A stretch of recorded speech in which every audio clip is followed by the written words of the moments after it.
دنیا کی ہر چیز کی کوئی نہ کوئی قیمت ہوتی ہے. وقت، جگہ اور مارکیٹ اس کی قیمت لگاتے ہیں، لیکن انسان دنیا کی وہ واحد چیز ہے جو اپنی قیمت خود لگاتا ہے، جو اپنی قیمت خود بناتا ہے. انسان سمجھتا ہے کہ شاید وہ قیمتی ہے، شاید دنیا اس کی قیمت دے گی، لیکن یاد رکھنا کہ قیمت جب بھی لگتی ہے تو انسان کی صلاحیت کی لگتی ہے، انسان کی قابلیت کی لگتی ہے، انسان کے کام کی قیمت لگتی ہے. اگر آپ خود کو قابل بنا کر مارکیٹ میں نہیں لائیں گے تو آپ کی کوئی ویلیو نہیں ہے. قیمت جب بھی لگے گی آپ کے ایکسپیرینسز کی لگے گی، قیمت جب بھی لگے گی آپ کی سکلز کی لگے گی، آپ کے اندر موجود اس قابلیت کی قیمت دنیا دے گی.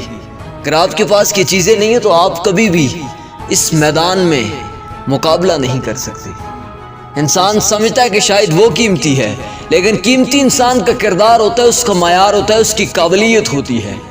ہاں، ایک بات یاد رکھنا کہ شاید دنیا یہ سوچ رہی ہے کہ اس کے پاس سکلز ہوں گی، اس کے پاس ایکسپیرینسز ہوں گے تو وہ مارکیٹ میں آ کر چھا جائے گی، لیکن یاد رکھنا کہ جو سکلز اور ایکسپیرینسز کے ساتھ ساتھ کردار اور معیار کی چیزوں پر پورا اترتا ہے، دنیا اس کی قیمت دیتی ہے. اگر آپ کے پاس ایک سوچ، ایک نظریہ، ایک کردار، ایک اخلاق ہے تو پھر دنیا آپ کی قیمت دے گی، کیونکہ ایکسپیرینسز اور سکلز والے اس دنیا میں لاکھوں کروڑوں پھر رہے ہیں جن کے پاس کچھ بھی نہیں ہے.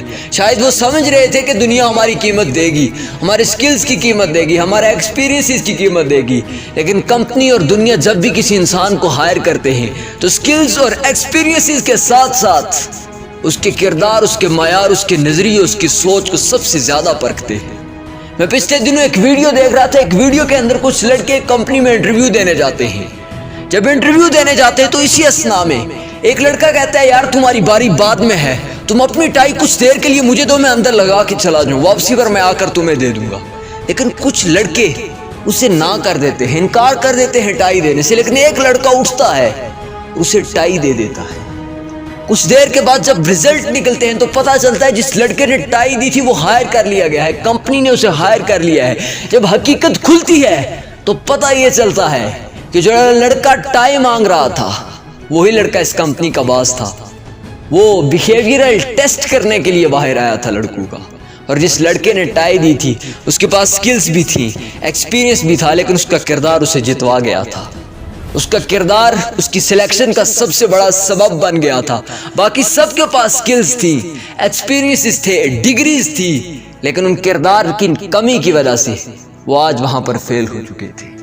اگر آپ سکلی ہیں، ایکسپیرینسیبل ہیں تو یاد